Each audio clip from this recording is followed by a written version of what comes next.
Hello friends, welcome to my YouTube channel just imagine.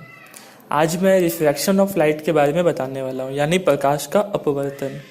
पहले video में आप reflection of light के बारे में जान चुके होंगे। अगर नहीं तो वीडियो में डिस्क्रिप्शन में लिंक दिया हुआ है, आप उसे देख सकते हैं। रिफ्लेक्शन ऑफ लाइट में हम लोग पढ़ चुके हैं कि जब भी कोई रे ऑफ लाइट किसी भी रिफ्लेक्टिंग सरफेस पर आती है तो रिफ्लेक्शन के बाद वो उसी मीडियम में बाउंस बैक हो जाती है। लेकिन रिफ्रैक्शन ऑफ लाइट में लाइट बाउंस बैक नहीं होती है, बल्कि दूसरे मीडियम में इंटर कर जाती है। तो चलिए आज फिर स्टार्ट करते हैं रिफ्रैक्शन ऑफ लाइट। क्या आपने कभी सोचा है कि पानी भरे कांच के ग्लास में नींबू रखने पर वह बड़ा क्यों दिखाई देता है? पानी भरे ग्लास में रखा सिक्का थोड़ा ऊपर क्यों दिखाई देता है? ग्लास में पेंसिल आधा डालने पर वह मुड़ा हुआ क्यों दिखता है? तो ये सब इस कारण से होता है क्योंकि जब भी कोई रे ऑफ लाइट किसी वन मीडियम से तिरछी होती हुई दूसरे मीडियम में जाती है तो वह अपने पाथ से डेविएट हो जाती है। मतलब वह जिस डायरेक्शन से इंटर करती है दूसरे मीडियम में उसी डायरेक्शन में नहीं जाती है, बल्कि डायरेक्शन थोड़ा सा चेंज हो जाता है। इसे ही रिफ्रैक्शन ऑफ लाइट कहते हैं। चलिए इसे और अच्छे से समझने की कोशिश करते हैं कि क्या होता है ये। आप इस पिक्चर्स को में देख सकते हैं कि PQR से कांच का स्लैब है। इसमें लाइट एयर से ग्लास स्लैब में इंटर करती है। याद रखिएगा, एयर पार्टिकल्स का डेंसिटी ग्लास स्लैब के कंपेयर में कम होता है, इसलिए एयर रेयर मीडियम होता है और ग्लास स्लैब डेंसर मीडियम है। अब तक तो आप जान चुके हैं कि जब भी कोई रे ऑफ लाइट किसी वन मीडियम से दूसरे मीडियम में जाती है तो वह अपने पाथ से डेविएट हो जाती है। तो अब इसे जान जाइए, जब रे ऑफ लाइट रेयर से डेंसर यानी कि एयर से ग्लास स्लैब में जाती है तो वह नॉर्मल की तरफ बेंड हो जाती है, और जब वह डेंसर से रेयर मीडियम में जाती है यानी कि ग्लास स्लैब से एयर में तो वह नॉर्मल से दूर हो जाती है। अब फिर से इस पिक्चर को देखें। एयर से होता हुआ एक ray of light AO PQ में O पर इंसिडेंट होता है। उसके इंसिडेंट पॉइंट O पर एक परपेंडिकुलर NM बनाया गया है। इंसिडेंट रे AO को OD डायरेक्शन में जाना चाहिए था, लेकिन वह रेयर से डेंसर में आ रही है, इसलिए वह नॉर्मल की तरफ बेंड हो जाती है और OB डायरेक्शन में चली जाती है। यह OB रिफ्रैक्टेड रे कहलाता है। अब यह रिफ्रैक्टेड रे OB वापस से डेंसर से रेयर में जा रहा है तो वह नॉर्मल N1 M1 से दूर BC डायरेक्शन में चला जाता है। यह BC इमर्जेंट रे कहलाता है। इंसिडेंट रे और इमर्जेंट रे हमेशा पैरेलल होता है। रिफ्रैक्शन ऑफ लाइट के 2 लॉज होते हैं। पहला इंसिडेंट रे, रिफ्रैक्टेड रे, और दोनों मीडियम को सेपरेट करने वाले पॉइंट पर बनाया गया परपेंडिकुलर, तीनों एक ही पॉइंट पर होते हैं। दूसरा sine of angle of incidence और sine of angle of refraction का रेशियो हमेशा कांस्टेंट होता है। इसको हम लोग स्नेल्स लॉ भी कहते हैं, स्नेल्स लॉ, जो sine I by sine R equal to constant होता है। इस कांस्टेंट वैल्यू को पहले मीडियम के रिस्पेक्ट में दूसरे मीडियम का रिफ्रैक्टिव इंडेक्स कहा जाता है। चलिए अब हम जानेंगे कि रिफ्रैक्टिव इंडेक्स क्या होता है, जिसको अपवर्तनांक कहते हैं। लाइट का स्पीड डिफरेंट मीडियम में डिफरेंट होता है, और जब भी कोई ray of light one medium से दूसरे मीडियम में जाता है तो उस डायरेक्शन चेंज भी हो जाता है। तो क्या लाइट सारे मीडियम में एक जैसा ही डेविएट होता है? क्या कांच के स्लैब में वह जितना डेविएशन शो करता है क्या उतना ही पानी में होता है? क्या वह जितना पानी में डेविएट होता है उतना ही केरोसिन तेल में भी होता है? रिफ्रैक्टिव इंडेक्स हमें यह बताता है कि जब भी कोई ray of light one medium से दूसरे मीडियम में जाता है तो उसके डायरेक्शन में कितना चेंजेस आता है। जैसे एयर का रिफ्रैक्टिव इंडेक्स सबसे कम होता है और डायमंड का रिफ्रैक्टिव इंडेक्स सबसे ज़्यादा होता है। मान लेते हैं कि कोई ray of light one medium से दूसरे मीडियम में जा रही है तो दूसरे मीडियम का रिफ्रैक्टिव इंडेक्स पहले मीडियम के रिस्पेक्ट में N/1 होगा, यानी इक्वल टू, और इसका रेशियो होगा speed of light in first medium divided by speed of light in second medium. अगर फर्स्ट मीडियम एयर है तो speed of air in light को हम लोग C से डिनोट करते हैं और speed of light in any medium को B से डिनोट किया जाता है, यानी कि N is equal to means refractive index is equal to C/B। Lens एक ऐसा ट्रांसपेरेंट मीडियम होता है जिसका टू सरफेस जिसमें एक या दोनों स्फेरिकल होगा उसको हम लोग बोलते हैं लेंस। जैसे example magnifying glass, spectacles means जो चश्मा होता है, सब हम लोग देखे हैं। लेंस 2 तरह के होते हैं, एक होता है कॉन्वेक्स लेंस और एक होता है कॉनकेव लेंस। कॉन्वेक्स लेंस वैसा लेंस जिसका टू सरफेस बाहर की तरफ कर्व्ड होता है उसको हम लोग बोलते हैं कॉन्वेक्स लेंस, ये लाइट को कन्वर्ज कर देता है, मीन्स एक पॉइंट पर ले आता है, इसीलिए इसको बोला जाता है कन्वर्जिंग लेंस। उसके बाद है कॉन्केव लेंस, यानी वैसा लेंस जिसका टू सरफेस दोनों अंदर की ओर कर्व्ड होता है, उसको हम लोग बोलते हैं कॉन्केव लेंस। इसको डाइवर्जिंग लेंस भी बोलते हैं क्योंकि ये लाइट को डाइवर्ज कर देता है, मीन्स फैला देता है। अब चलिए लेंस से रिलेटेड कुछ टर्म्स को जान लेते हैं। सबसे पहले है सेंटर ऑफ कर्वेचर। लेंस को अगर ध्यान से देखेंगे तो ये दो स्फीयर का पार्ट होता है, तो हर स्फीयर का जो सेंटर होगा उस सेंटर को उस लेंस का सेंटर ऑफ कर्वेचर बोला जाता है। इसी वजह से लेंस में दो सेंटर होते हैं जिसको हम लोग C1 और C2 से डिनोट करते हैं। दोनों सेंटर से होता हुआ एक स्ट्रेट लाइन पास होता है जिसको प्रिंसिपल एक्सिस बोला जाता है। किसी भी लेंस के मिडिल पॉइंट को ऑप्टिकल सेंटर बोलते हैं जिसको O से डिनोट किया जाता है। जब भी कोई रे ऑफ लाइट लेंस पे पैरेलल इंसिडेंट होती है प्रिंसिपल एक्सिस का, तो आफ्टर रिफ्रैक्शन वो प्रिंसिपल एक्सिस के जिस पॉइंट से रिफ्रैक्ट होता है उस पॉइंट को उस लेंस का फोकस कहते हैं, प्रिंसिपल फोकस। उसके बाद है फोकल लेंथ। ऑप्टिकल सेंटर से प्रिंसिपल फोकस के बीच के डिस्टेंस को फोकल लेंथ कहा जाता है, जिसको हम लोग स्मॉल f से डिनोट करते हैं।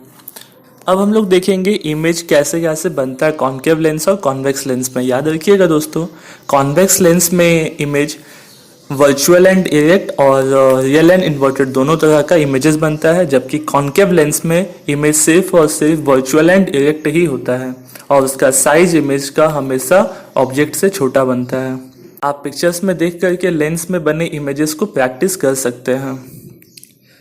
और याद रखिएगा, जिस तरह का इमेजेस कॉन्केव मिरर में बनता था, जिस नेचर का होता था, उसी नेचर का इमेजेस यहाँ पर कॉन्वेक्स लेंस पर बनता है। जो कॉन्केव मिरर में बनता है इमेजेस, वो कॉन्वेक्स लेंस में बनता है। इसी तरह से जो कॉन्वेक्स मिरर में इमेजेस बनता था वो कॉन्केव लेंस में इमेजेस बनेगा। इमेजेस प्रैक्टिस करने के से पहले आपको कुछ बातें जाननी होगी, जैसे जब भी कोई रे ऑफ लाइट लेंस पे प्रिंसिपल एक्सिस के पैरेलल इंसिडेंट होता है तो आफ्टर रिफ्रैक्शन वो लेंस के दूसरे साइड के फोकस से ही पास होगा। अगर कोई भी रे ऑफ लाइट लेंस पे फोकस से होते हुए इंसिडेंट होती है तो आफ्टर रिफ्रैक्शन वो प्रिंसिपल एक्सिस के पैरेलल। अगर कोई भी रे ऑफ लाइट लेंस पे ऑप्टिकल सेंटर पर आती है तो बिना डेविएट हुए रिफ्रैक्ट हो जाएगा।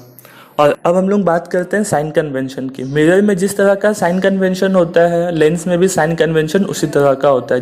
जैसा कि अगर हम लोग कोई भी डिस्टेंस लेंस से राइट साइड में मेजर करते हैं तो वो पॉजिटिव होगा।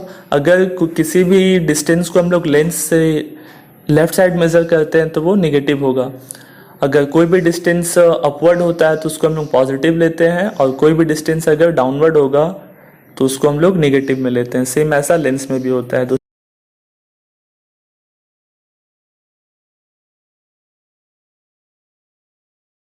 दोस्तों याद रखिएगा, लेंस में टू स्फेरिकल सरफेस होता है, तो जब भी कोई रे ऑफ लाइट किसी भी स्फेरिकल सरफेस पर पड़ता है उस स्फेयर के सेंटर ऑफ कर्वेचर और फोकल लेंथ माना जाता है। जैसे कि अगर कॉन्वेक्स लेंस में हम लोग देखें तो उसका सेंटर और फोकल लेंथ दोनों राइट साइड में मेजर होता है लेंस से, इसीलिए उसका फोकल लेंथ और रेडियस ऑफ कर्वेचर हमेशा पॉजिटिव होगा।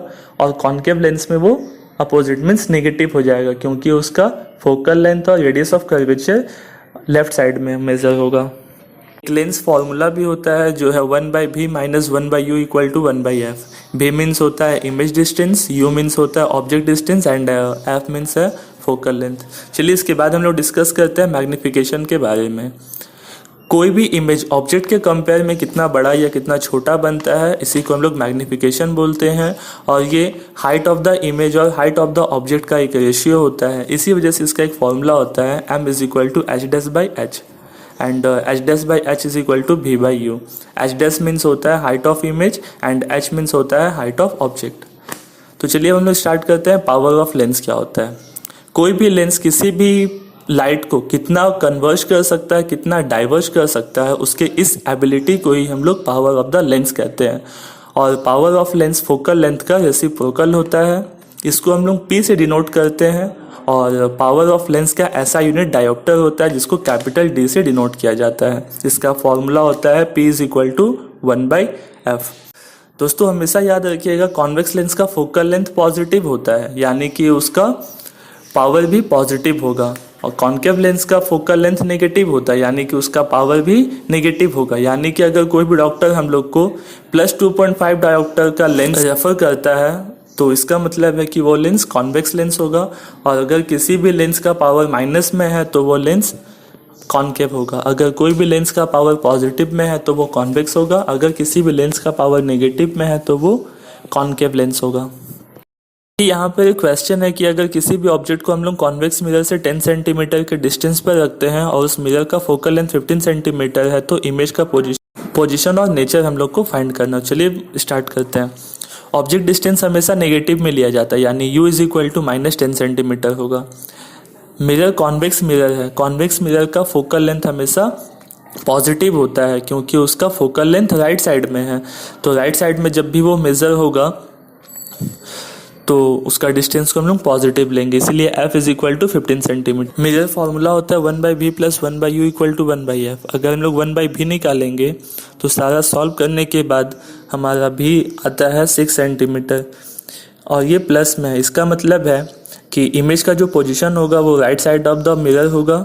अगर हम लोग इसका मैग्नीफिकेशन निकालते हैं m is equal to -v/u तो उसका मैग्नीफिकेशन पॉजिटिव में आता है। जब मैग्नीफिकेशन पॉजिटिव में आया है तो इमेज का नेचर वर्चुअल एंड इरेक्ट होगा।